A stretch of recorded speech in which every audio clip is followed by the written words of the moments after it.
Well, welcome to Chicago Health Television. I'm here with 4 people who have just given a seminar called The Insider Secrets to Government Corruption. And Chip Tatum is one of the people. Welcome to the show. Also, Ted Gunderson, welcome to the show. Brice Taylor, welcome. And Barbara Hartwell, welcome to the show. Thank you. Thanks, Ryan. Okay.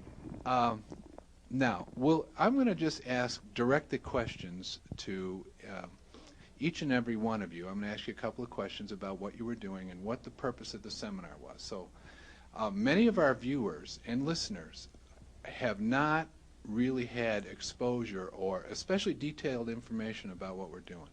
So if you could just simply generalize and tell us what's going on with the insider corruption. Who'd like to start? You want me to start? All right, Ted. Why me? First, tell us a little bit about you. Well, I was in the FBI for 27.5 years, and at the time of my retirement in 1979, I was the senior special agent in charge of the FBI Los Angeles office. I had over 700 people under my command. We had, for jurisdiction, most of Southern California, over 14 million people within the area over which we had jurisdiction. And let's see, I was honored as the Outstanding Law Enforcement Officer of the Year in 1977 by the AFL-CIO Metal Trades Union in Los Angeles. I was asked by Attorney General Griffin Bell when I retired to coordinate security for the Pan American Games. I worked as a consultant for the '84 Olympics, and I was a consultant to the California Narcotic Authority when Governor Brown, Jerry Brown, was governor. Well, you certainly had a lot of experience, haven't you? Well, yeah, I probably overdid it, but as far as my introduction is concerned, but I figured I'd throw in the kitchen sink. No, that's important. Well, it's important to establish credibility. Exactly. And I have credibility, in spite of the fact that many people would like to say I don't have credibility, because since shortly after I retired, I developed information personally about just extensive corruption in the government, not only at the federal level, but all the way down to the city and state level across this country. And, I have the documentation, I have the research, and I have the personal knowledge, and I have personally investigated many of these situations. That's basically an overview. Well, when you say corruption, there's a specific kind of corruption you're talking about that you focus on. Isn't that true?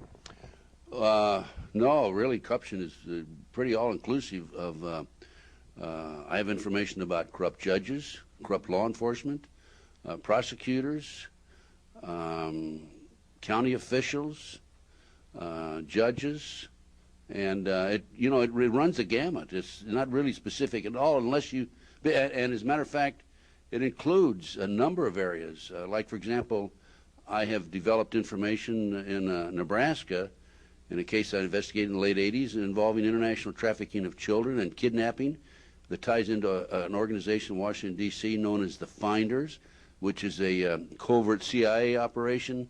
Has been active since the early 1960s. I've furnished this information to authorities, Attorney General of the United States, to the FBI. Nobody does anything about it. Now, if that isn't corruption, I don't know what is. That's corruption at a major level. Oh, yes. And what you're doing here at the Global Sciences Convention is talking about corruption that is related to Brice and Barbara and Chip, isn't that so? That's true. It all overlaps. It involves drugs, involves pornography, involves prostitution, it involves cults, pedophilia. There's people, as Chip will tell you, the CIA's involved in bed with the mob, the mobsters, and the people in the White House that have been active in blackmailing people, individuals, and also at other levels, not only the White House. And it just basically runs the gamut. Well, is there some overarching or underpinning ideal or idea, some purpose behind this corruption, rather than just making a little money on the side or whatever? Isn't there? The bottom line is to take over the country and the world. For what, though? Power, greed. This goes back over 200 years, back to 1776, with the establishment of an organization known as the Illuminati. And if your listeners don't know what the Illuminati is, they need to run down to the library and look it up and do some research, because on May the 1st, 1776, a fellow named Adam Weishaupt, German, set forth 25 goals at the request of the Rothschild group that they needed to initiate in order to take over the world. We're talking about destroy the sovereignty of countries and destroy religions. And that's where it really started in modern day. And right today, believe it or not, and we have the documentation for this, we are probably 90%, their goals have probably been filled at the great rate of about 90%. And what's happening now? Well, we have, for example, executive orders by the president. Executive orders were established initially for the president to give orders to departmental heads. The presidents of the United States have actually set up executive orders with unlimited power, bypassing the Constitution. And if and there's executive orders in place today that can take over all banking, take over all forms of transportation, take over the harbors, take over air transportation, take over industry, take private property away from us, and the list goes on and on and on. And also, there's an executive order in place that that the president can declare martial law in the event of a national emergency, in which case we have a dictatorship. I'm not sure we don't have a dictatorship today. It's probably a socialist government, totalitarian government. And aren't we close to some kind of national emergency right now? Well, there's a possibility of biological warfare, and we just had a scare out of Las Vegas, Nevada, anthrax scare, and yes, I think there's a good possibility that could come down. Now, a fellow named Larry Wayne Harris, who was apprehended by the FBI in Nevada recently, in fact, it was on February the 18th of this year, they thought he had some anthrax in his possession. It wasn't. It was some not antibiotics, but anti-serum vaccine. Vaccine. And fortunately, that was true. But at least one good thing came out of that. It alerted the American people as to what the problems were and the possibilities of what could happen to us. Okay, now your seminar here tonight. I want to go on to a couple of the other guests here. You summarized what you were doing here tonight, and you had a 3-hour seminar. And our show is kind of short, so I'm going to move on and get another piece of the puzzle here. Brice, what about you? How about you introduce yourself? Yes, my name is Brice Taylor, and I'm an intergenerational satanic ritual abuse survivor and government mind control survivor. And basically, the ritual abuse was used as a trauma base conditioning for mind control that I was put under by the CIA and was programmed at military bases and at NASA centers around the country in order to have my mind in mind control that was guaranteed through national security that I would never be able to remember or tell. However, due to an accident that I had, I was able to start having flashbacks, and I started remembering being prostituted and used in pornography from the time I was very young, used in child pornography, and then as I grew older, I was used by different presidents and governors, and I was flown in helicopters to different areas in Hollywood to be used by some of the people, the actors in Hollywood, as well as being used by different, like I was saying, different politicians. But Henry Kissinger was involved with creating a lot of my high-level programming, where he was able to use the technology that they had gleaned in all the research that was done to create in my mind what he called government mind files, where I was programmed to have a perfect photographic memory, and I was used to, as a human tape recorder of sorts, to pass messages between the officials and the global elitists that are planning to bring in the New World Order. And that was the point I was thinking of. It. All of that you were used for on the service of this New World Order. Is that right? Yes, I was. And actually, Bob Hope was my owner and owned also my daughter. And through that, we were used as like intelligence operatives to be sent in with specific instructions that we were programmed to target different individuals that they wanted to be able to enlist to work also for the New World Order. And how did you get to be owned? Were you bought, or did Bob Hope buy you? Or? Well, there were shows where they have like slave auctions where people are actually purchased. And the way I understood it was that, I mean, my parents and myself never received any money, and they just, actually the CIA kind of came in, I believe, and took over a lot of people that had been satanically, ritualistically abused, knowing that that type of abuse creates multiple personality disorder, and that this population could be used as a non-paid slave labor force without their own knowledge or awareness. And how rampant would you say this is? Well, I think that if you would look into a lot of the history of people that have spoken out in the past all over the country and how this has been all covered up, I think it's very rampant. And I think that there's people that have been programmed and used that are coming out now and speaking out. And when I speak at mental health conferences where I help psychiatrists and mental health professionals help deprogram and their clients, there's a lot of people now that are coming forward naming the same people and the same agenda of the New World Order, and are in need of information to help their clients deprogram. And well, later you'll get to say a little bit about how some people may get some help watching our show, or listeners, from you. And thanks for sharing that with us. Now, next, I want to move over to Chip from the Tatum Files. Is it Tatum Files? Tatum Chronicles, I'm sorry, yes.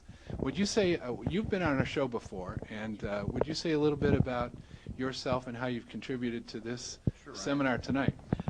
For over 20 years, I was a government spy working for the Defense Intelligence Agency, the Central Intelligence Agency, and the United States military intelligence entities in various capacities throughout the world in varying positions.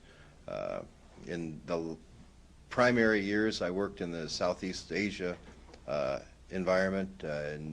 In the mid-'70s, I moved into Yugoslavia, Czechoslovakia, Romania. In the early '80s, I went into what people know as the black helicopters flying around in military operations in Task Force 160, based out of Fort Campbell, Kentucky, under the control of the National Security Council. From there, I went into Honduras and Nicaragua as a special operations CIA pilot flying for Ollie North and the National Security Council, bringing drugs seeing the drugs were brought into the United States. We simply brought the drugs out of the Contra camps into designated areas in Honduras. They were then transferred into military and civilian aircraft and brought into the United States, dispersed to our children around the United States. Now, are those drugs, this is getting off the point, but are those drugs, are they used somehow in the mind control with people like Brice and whatnot? Well, some of the drugs that we were producing in the Contra camps, we were not only producing cocaine in the Contra camps, but there was a small bulb, green bulb, that we would produce a chemical out of. It comes from the nightshade family, and it's nicknamed Burundanga, the voodoo drug, and we would utilize that as a controlling agent for most of our activities. Yes. I see. And now, how do you corroborate the evidence, the things that the other people were saying here today about the New World Order and whatnot? Could you? Oh, there's no doubt. I sat in a meeting in 1989. My handler in the CIA was Colby. I was then passed on to George Bush when he became director of the CIA. As a trusted ally of Mr. Bush, I sat in meetings in Jupiter, Florida. We did the deeds for this group of New World Order participants. We called them within the bounds of where we worked, the Olympic cartel, because they were dealing in not only drugs, but we were dealing in petroleum, foods, and people. So slavery, in other words. That's right. Okay. Well, thanks for being on the show. Talking to you individually is one thing, but having all of you on one show together is quite a powerful experience. Barbara, would you say a little bit about yourself? Yes. I was used in CIA black budget operations, many of them of a military nature. I was a mind control victim in these same black budget operations, and I was used as a propagandist by the CIA to help bring in the New World Order. I was actually a media person, I still am, radio and TV and print journalism, and basically they set me up through a CIA front company to propagate the New World Order through New Age propaganda. That's about the best way I can say it. And that's a comment I want to make. A lot of this New Age material that we see coming out today, it is an Illuminati ploy to bring in the New World Order. It's sort of a diversionary tactic, part of it. It's a way to get people to be complacent and under mass mind control. And that involves a lot of the trance channeling, all those sorts of things. It's a way to sort of lull people into a false sense of security based on a false spirituality. And now, Barbara, can you, we're going to take a break here in a minute, but will you be able to tell our viewers and our listeners how to distinguish between what seems to be the real material and what seems to be false, some disinformation? Okay, we're back, and you're watching Chicago Health Television. I'm down at the Global Sciences Congress at the Seabreeze Hotel in Daytona Beach, Florida. And I'm sitting here with 4 people who know the insider secrets to government corruption. Now, in case you just tuned in with us, we had on the previous segment, everybody introduced themselves, and they talked about what has happened in their life and how they know about this government corruption. So right now, we're going to talk a little bit about how once they've come out and spoken about what's happened in their life, the consequences to their life and their families, and who wants to start with that? Barbara, how about you? Okay. I can say that I've been under very severe harassment pretty much for the past 4 years, since 1994. And interestingly enough, 1994 was the time at which I started to speak out, not publicly even, but just to tell people some of the things that I'd been involved in. What did you start saying? About what? In 1994, what did you start saying that created some harassment? Okay. Well, it was something I think about breaking my programming also. But when I broke my programming, which means I started to remember that I had been programmed, that I was leading a double life, in essence, for a number of years, many years. It's when you break your programming, it's very difficult. Now I'm getting a block. See, I'm experiencing the block. Basically, they place blocks on you. But when you break your programming, they'll do whatever they have to do in order to make sure that they re-recruit you, or they can stop that from happening. So if they can't stop you from remembering, they hope that they can stop you from speaking. All right? And some of the things that were done to me, I can tell you, they flew black helicopters over my home at rooftop level. They had surveillance vans sitting across the street from my home, different ones, by the way. There was one there every day, and every night, but they changed frequently. I was followed. I had tails on me a lot. They sent government agents after me posing as somebody else on numerous occasions. I had phone taps. It was like living in a fishbowl. I was also hit with exotic weapons, microwave, pulse weapons, laser weapons, and these are things that can knock you out unconscious. I've been knocked unconscious by these weapons. All right, let me interrupt for a minute. Now, Chip is a person who would know about the existence of those weapons, right? Isn't that so?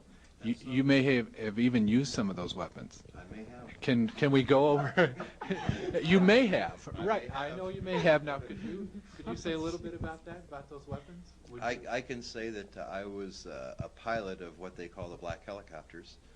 We based out of Fort Campbell, Kentucky. Now we're out of several different areas with those aircraft. I can say that I flew test platforms for the government that we would drop an antenna out of the back over a mile long to test electromagnetic waves, microwaves, and so forth. I can say that we've tested pretty darn impressive laser technology here, and as a matter of fact, just recently we all heard the Air Force announce that they were going to use their laser technology to blow up a satellite in space. I believe that was in October of last year. Okay. And do you know personally of weapons that could knock people out with like a pulse beam or whatever it was? Are there those such things? Yes. Okay. Okay. So back to you. So your harassment, is it continuing today? Oh, absolutely. It happens every day of my life. Every day of my life I wake up and I wonder what's coming next. The important thing, I think it's important, really important for people to know, is you can't let them intimidate you no matter what they do. So I don't. And I go through a lot of bad stuff, but I still keep talking, and they're not going to shut me up unless they kill me. Okay, good. Is there a possibility of that? Absolutely. I've had death threats made, not directly to me. I certainly have had them made to my colleagues, people that I was working with, trying to disseminate this information. They've been made to people who were willing to publish my material, my written material, my research on this stuff. Yeah, it's definitely a very risky thing to do. Yeah, I'll bet. It's scary to be right when the government's wrong or something like that. Yeah, you got that right. Okay. All right. Now, who else? Brice, how about you? Will you say a little bit about what happened with you? Yes, actually in 1987 I began remembering what had happened to me in form of flashbacks, and I actually had a threat made to my life. I was being tailed, my phone was being tapped, and I couldn't understand why anyone would be so interested until I started having more and more memories. But actually I had to be relocated. My therapist was instrumental in helping me be relocated to an island because I received in my purse a book and on the island, and when I was writing the book I was constantly harassed. My car was totally demolished. Everybody that was helping me, their tires are slashed, and I ended up having to move from place to place to place in order to stay alive. I lived in like 6 different states in just a very few years trying to get this book together so that I could go public and stay alive to help my children one day. And you know, I've had the helicopters over my house too. I've had my phone tapped. My phone is always tapped. And the most recent incidents that I had was when my office was totally destroyed by fire on January 1st of this year, as I was helping other survivors and people with what I know as the latest brainwave technology. So it just continues, and then if I didn't think it might have been an accidental fire, they delivered 2 bags of ashes to my home that was from this fire. Are you afraid for your life? Actually, I would say that that's a very large possibility. However, I'm really more afraid of living in a society where this continues to happen and where my children are being abused and everyone else's. And so I'm not afraid to die if that's what it takes. I totally I lay my agree. life down. I totally agree. And I want to say something about the car stuff that she was saying. That I was spending at one point an average of $100 a week on car repairs. They repeatedly hit my tires, my timing belt, my radiator, my brakes. They cut my brake line. And they don't want us going anywhere. They want to keep us in a state of virtual, like a hostage. I was actually living in a motel for almost 2 years under unofficial house arrest and with no transportation. That's how bad it got until Ted stepped in and told me to get the hell out of there no matter what it takes. And it took him to break me out of the trance, even thinking that I could get out. Uh-huh. And Ted has been your deprogrammer? No. Ted has been my friend, I would say. And Ted is a person that has helped me out. He has been following my case. He has been documenting my case, and he has made depositions so that if anything happens to me, that he, as he says on the deposition on video, we will know why. Okay. Well, thank you. Ted was also instrumental in helping me when I was attempting to get out initially, and ways to stay safe and ways of security and what to do and how to document all of my memories and send them out with safety letters so that if anything happened to me or my children, that everybody that has my material was instructed to make it more public. How did Ted initially get to both of you? I was referred to Ted through a doctor, a therapist in California, Dr. Catherine Gould, who is been very instrumental in this whole thing of helping ritual abuse survivors mind control. And Barbara, how about you? I met Ted last August at the Global Sciences Congress, where I was a speaker. Ted, How about you now?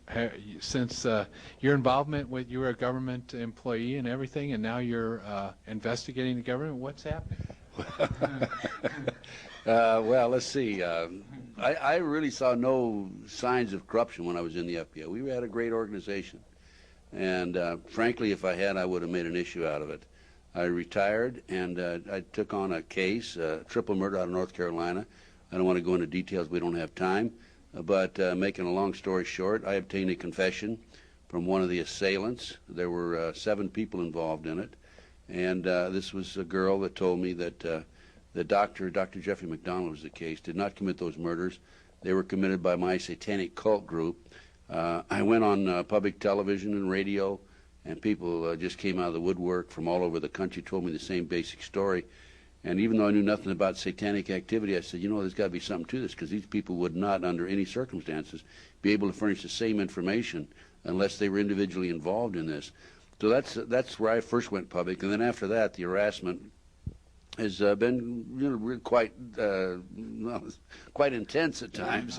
Have you had death threats? Well, I've had 6 attempts on my life. Is that so? Yes, I've had 3 occasions when gunmen were after me, and by divine intervention, I didn't go where I was supposed to go. Strictly by divine intervention, believe me.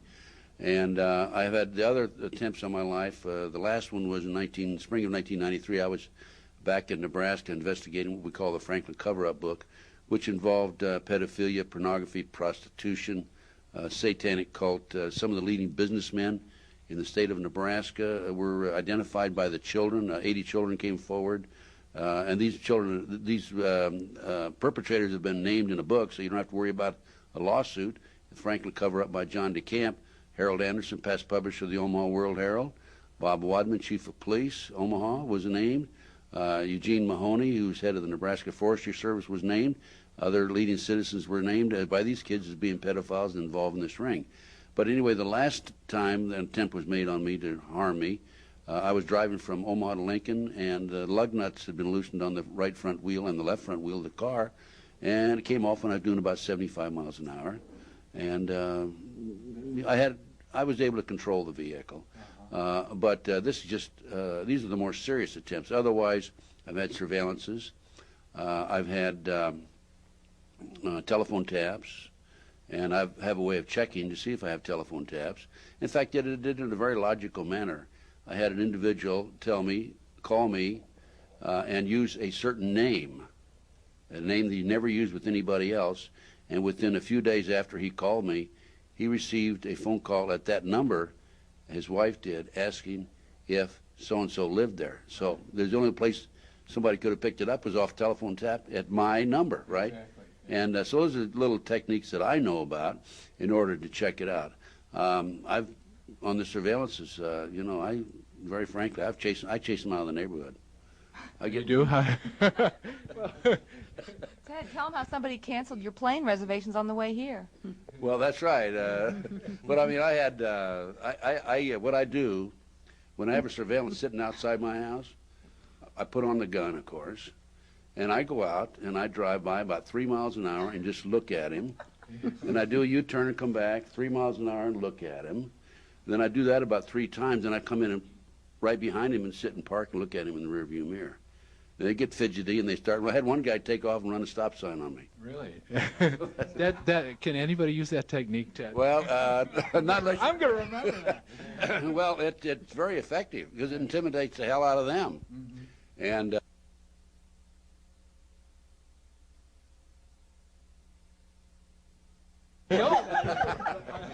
Not anymore. I've got to tell you this. They come into my house and have been for years when I'm sleeping. Now, these guys are professional burglars, and Chip will tell you all about that. And the reason I know they come in and out periodically, is because they leave little signs. For example, one morning... That's right. Calling They leave cards. calling CIA cards. calling cards. Just to harass you and scare you. Oh, yeah. absolutely. I had a Just to pen let in you my know house, they were there. a U.S. government pen. It said U.S. government skill craft. It was left on my dresser. Well, what it is, they're just letting you know they can get in your house anytime they want to. Right.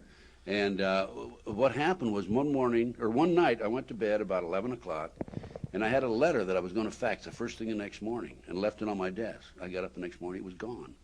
And then I have folders, boxes with folders in them with the labels up. Every once in a while, I'll look in there, and one of the folders is turned upside down. And they'll do it on purpose just so that you know that they've been Yeah, there. they're Just to they're trying remind you that they know exactly what you're doing.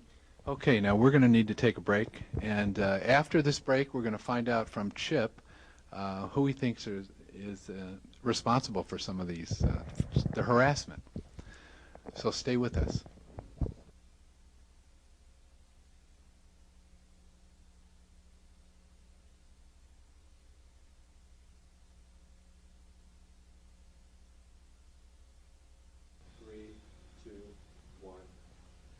Okay, thanks for being with us. We have a very powerful show here tonight, and we're returning to Chip Tatum, who's going to tell us a little bit about who's been doing the harassment. Well, you know, Ryan, in the industry, whenever we get a tasking down to, and what they're talking about is a neutralization, we'll normally use three techniques. We'll intimidate, which is basically what they're talking about, or we'll coerce a target or surrounding individuals of that target, and that's using force of some sort, or we'll terminate them. It's all that simple. It's hard to say exactly who it is, but it's whoever has something to lose, and I think these ladies can probably tell us better than anyone who it is that has most to lose by them coming forward. Well, you know what strikes me, and I'm thinking about some of the viewers out there, and I'm trying to talk a little bit from their perspective. There might be people who have never heard of any of this before, and they're going to think, you know, they may have all kinds of thoughts about it. But then why would our government go to such lengths as harassing and telephone calls and doing some of these things? What is it? What do they have to hide? So why would they be so afraid of a woman coming, or a group of women, or some people coming and saying these stories? Well, you know, the truth is a very powerful thing, and some can't abide by having the truth come out. The atrocities that have been done in the past that are coming out now, we read in major media, is the use of American soldiers for tests and AIDS research, and I think syphilis research. A group of black American soldiers or black Americans were used for that. So the atrocities, and men died from that. I mean, right. They physically died from that. It's no different than today. People actually die from the things that these women were used for. I'll tell you that now. Whenever we needed, in the agency, if we needed a talent, if we needed someone to come in that could get close to our target, for example, there was one that we had in Vietnam. We needed someone to get close, and she actually used a knife that had a ice pick edge, and then she'd use venom on the end of it. It would be placed in the base of their skull, and she would assassinate them while they were making love. You know, I wouldn't doubt that these women might be used for something like that in the past. So anyone who wants to come forward and expose this, especially if they're going to tell who their handlers were, there's no statute of limitations there, Ryan. Right. Those people can be placed in prison for the rest of their life or receive the death penalty. I see. So then it makes sense. May I ask Chip a question? Chip, if you can give a direct answer to this, what agency would be involved in these type tactics? Would it be Special Forces, i.e. CIA trained, or what? Normally it would be a CIA trained, someone who has gone through that training, but you know, to say that the CIA is involved in this is very difficult, because we don't operate as a single intelligence entity any longer. We work on an international basis. I've worked in the latter years with the agency. I was actually tasked across to an international group that comprised of Danish intelligence, Turkish intelligence, U.S. intelligence, and British intelligence. And we would task on from there. We would pull in talent, ex-Delta Force, ex-Special Forces. We even used African Special Intelligence. So, you know, it really depends. I can tell you now that the orders for a lot of what we did came from some people associated with the G7 group of countries, not necessarily the United States. G7 meaning what? Well, the financial countries that are involved in the G7 summits. Okay, well, thank you all for being on the program today. And now, if there are any viewers or listeners out there, they want to get help, maybe they've been ritually abused, or maybe they're involved in a court case, or they just need to talk about something like this, what would you suggest? Who would they call? What would they do?